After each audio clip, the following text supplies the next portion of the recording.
This is a new printer I just got to do some large size prints. This is the Sx4, a 400 by 400 millimeter by 500 millimeter in height printer. Came packaged in that box there, which is actually quite a big size box. There are some videos online of some assemblies. I found a pretty good one in which I might direct you towards if you're interested in that. I'm also thinking about doing a time lapse. I'll see how things progress here.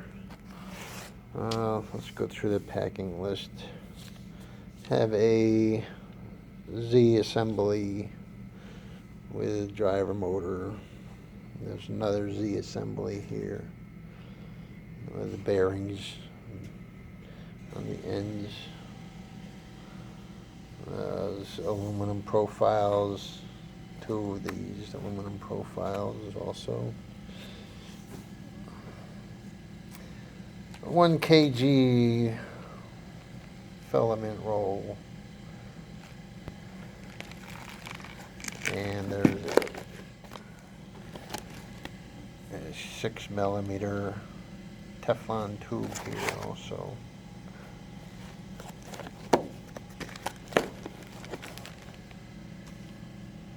Have a control box assembly and the display screen here and some wiring.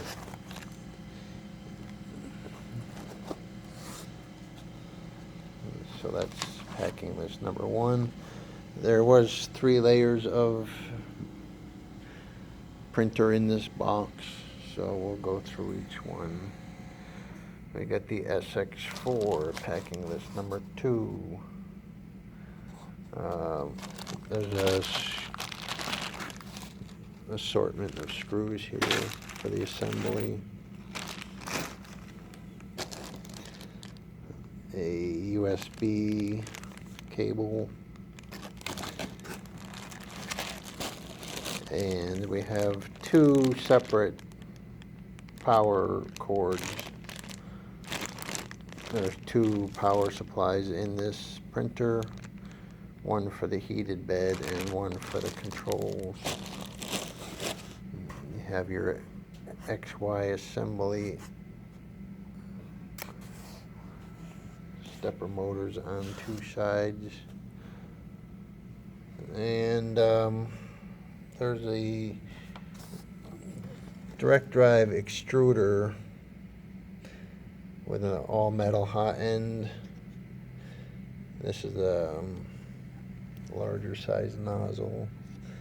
There's 2 air ports blowing in to cool your surface.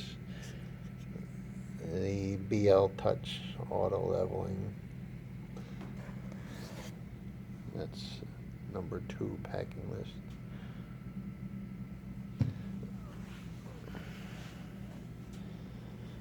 Packing list number 3, we got the profiles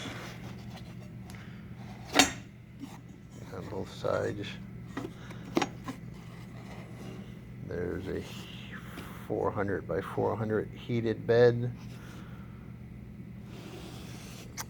Some corner braces with a full-size SD.